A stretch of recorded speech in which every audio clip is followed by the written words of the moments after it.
నమస్కారం. నా పేరు రాంబాబు. మీరు చూస్తున్నారు 3R news. Kondapalli municipal chairman అభ్యర్థి ఎంపిక వాయిదా విషయంపై మాజీ మంత్రి జోగి రమేష్ వాయిదాని వసంత్కు ఆపాదిస్తూ ఆయన వ్యవహార శైలిపై విరుచుకుపడిన విషయం 3R న్యూస్ వీక్షకులకు విదితమే. జోగి సమావేశం అనంతరం నియోజకవర్గంలో మున్సిపాలిటీపై వాడివేడి చర్చలు జరుగుతున్న నేపథ్యంలో వాటిని ఖండిస్తూ తెలుగుదేశం పార్టీ సీనియర్ నాయకులు చిన్నుబోయిన చిట్టిబాబు, చుట్టుకుదురు శ్రీనివాసరావులు తమ కౌన్సిలర్లతో మీడియా సమావేశం నిర్వహించారు.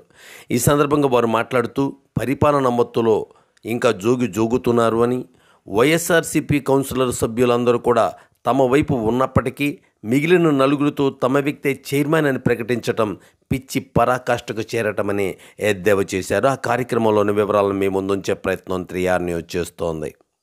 ఇవాళ సమావేశానికి రాలేదు కాబట్టి మేము గెలిచినట్టే, మేమే మున్సిపల్ చైర్మన్, మా వాళ్ళే మున్సిపాలిటీ చైర్మన్. ఈ గెలుపుకి జగన్కి బహుమతిగా ఇస్తున్నాను అని చెప్పనేసి నిస్సిగ్గుతో ఒక అర్థరహితమైన ఏదో పత్రికా ప్రకటన చేసి నేనేదో మైలేజ్ పొందుతాము లేకపోతే పబ్లిసిటీ అవుతామని చెప్పాను. అది ఎవరో గాలికి పోయేవాడో ఎవరో మాట్లాడితే సరిపోయా. ఒక మాజీ మంత్రి, ఎమ్మెల్యే, ఒక చట్టం ఇవన్నీ తెలిసిన వ్యక్తి ఏం జరుగుతుంది, ఇవాళ ఎందుకు వాయిదా పడింది అనేది కొంత అవగాహన ఉండి ఏం చేయాలనేది మాట్లాడాలి. ఇవాళ వాయిదా పడింది. వాయిదా ఎందుకు వేశారు? 2011లో ఎలక్షన్ జరిగినప్పుడు ఎంపీ గారు, నాని గారు ఓటేశాడు.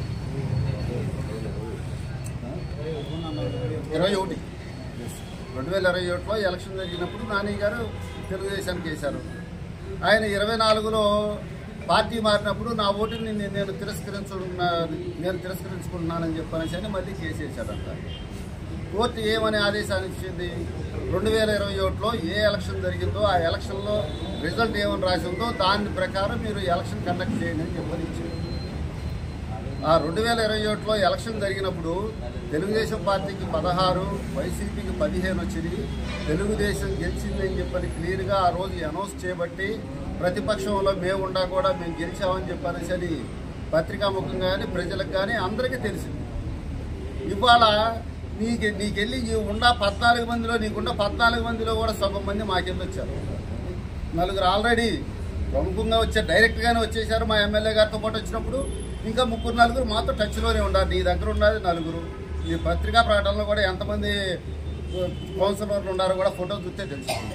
నువ్వేదో మాట్లాడితే చెల్లిద్ది, లేకపోతే నేనేదో మాట్లాడితే ఏదో పబ్లిసిటీ కోసం చెప్పి నువ్వు మాట్లాడుకుంటున్నావు తప్పితే విషయాన్ని డైవర్ట్ చేయకుండా ఇప్పుడు ఆ ఎంపీ గారి ఓటుని అనౌన్స్ చేయాలా, తీసేయాలా? ఆ రిజల్ట్ ప్రకారం చదివితే మేము గెలుస్తాం.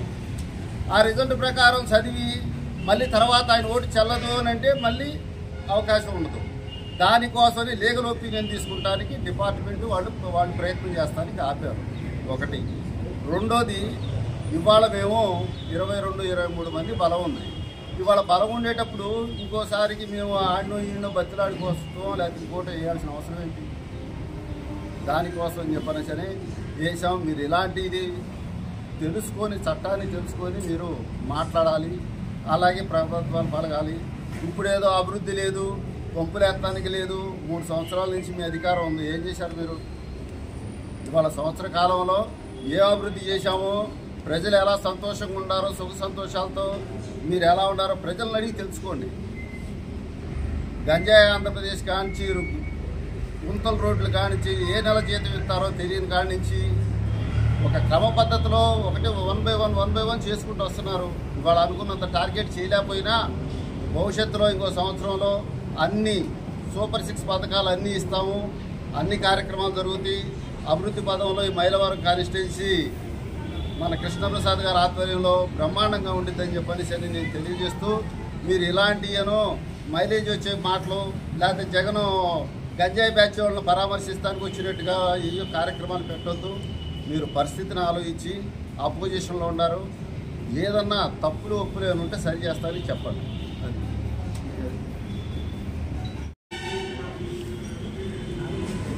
ఈరోజు జరగాల్సినటువంటి చైర్మన్, వైస్ చైర్మన్ ఎన్నిక వాయిదా పట్టడం పైన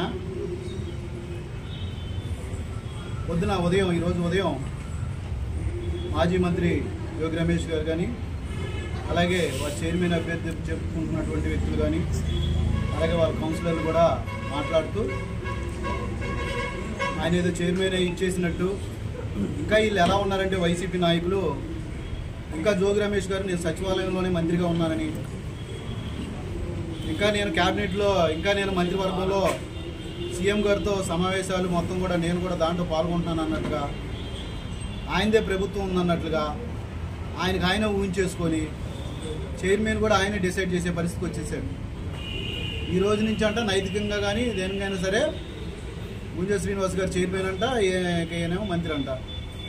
ఆ రకంగా వెళ్ళిపోయారు. పిచ్చి పరాకాష్ఠకు చేరిపోయింది. మేము చెప్పదలుచుకున్నాం. మొత్తం జరిగిన ప్రొసీజర్ అంతా కూడా మీకు తెలుసు. ఆల్రెడీ మీకు మెజారిటీ లేదని చెప్పి తెలుసు. మాకు 16 మీకు 15 సమయం ఎట్టయిద్ది.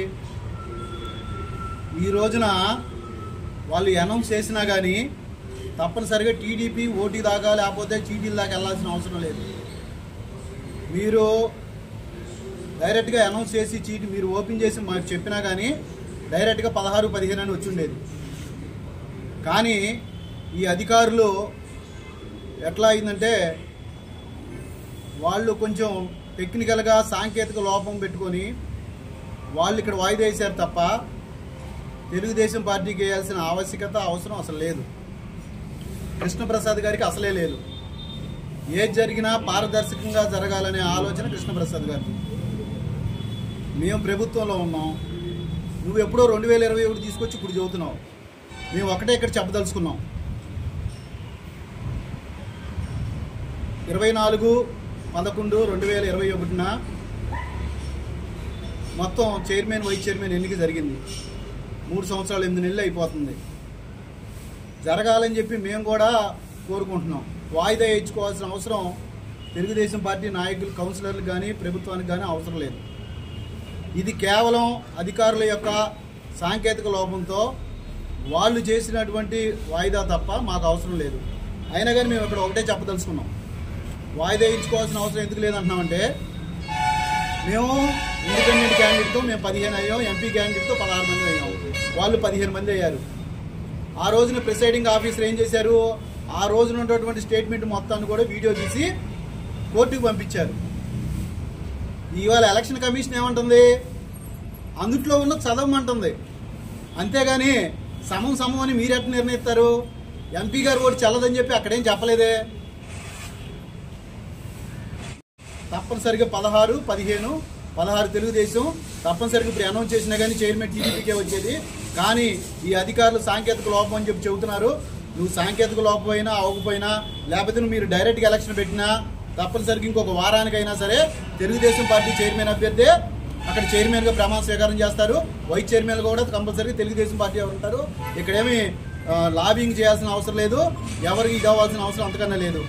ఇక్కడ మేము ఒకటే చెప్పదలుచుకున్నాం. మేము ఆ రోజున 4 కేసులు వేసాం. ఏది మేము వేసింది, ఫస్ట్ కేసీఆర్ నాని గారు వేశారు 27/2/32/2021 పిటిషన్ నెంబర్తో, అది కేసీఆర్ నాని గారు వేశారు.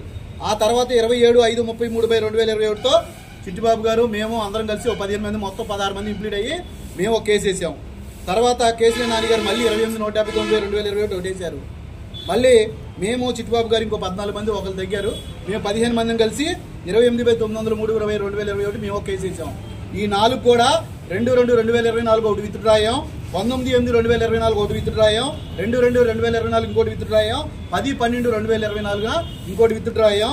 గౌరవ హైకోర్టు ఏం చేసిందంటే ఈ మొత్తం కూడా విత్డ్రాలు అయ్యాం కాబట్టి ఇదంతా కూడా రిట్ పిటిషన్ ఎవరైతే మేము వేసామో అవన్నీ కూడా డిస్మిస్ చేసేసింది.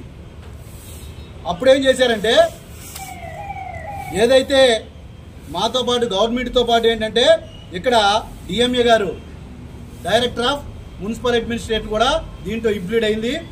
వారు హైకోర్టు ఏదైతే డిస్మిస్ చేసిందో అది ఎలక్షన్ కమిషన్కి పంపించారు.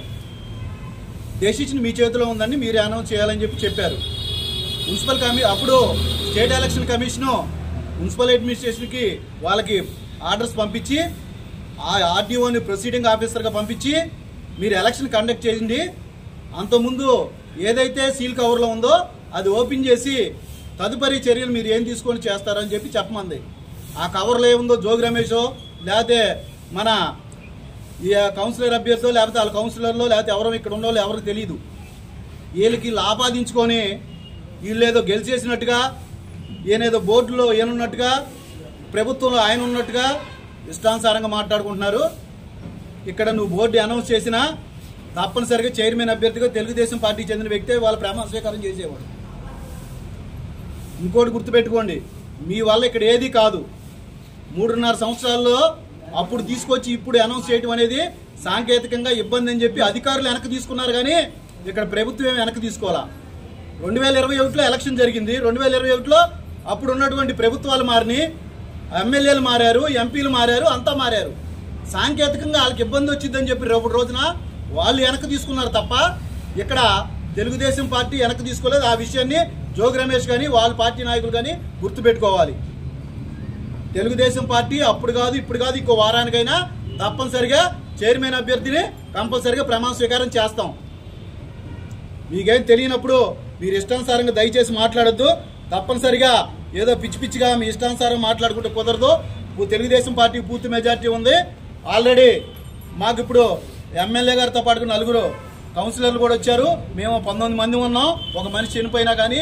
అలాగే ఇప్పుడు కూడా మీ వాళ్ళు ఉన్న 9లో కూడా మీ 9 మందిలో కూడా 4-5 ఇప్పుడు మా చిట్టుబాబు గారు చెప్పినట్టు మాతో టచ్లోనే ఉన్నారు. తెలుగుదేశం పార్టీ ఇంకో 4 రోజులకైనా కంపల్సరీ చేసింది. దొడ్డిదారిన చైర్మన్ అవ్వాల్సిన అవసరం మాకేం లేదు. తప్పనిసరిగా వారం రోజుల్లో చిటికేసి చెప్తున్నాం, తెలుగుదేశం పార్టీ ఇక్కడ చైర్మన్ కానీ వైస్ చైర్మన్ కానీ ఎంపిక అవుతారని చెప్పి మేము సగర్వంగా తెలియజేస్తున్నాం.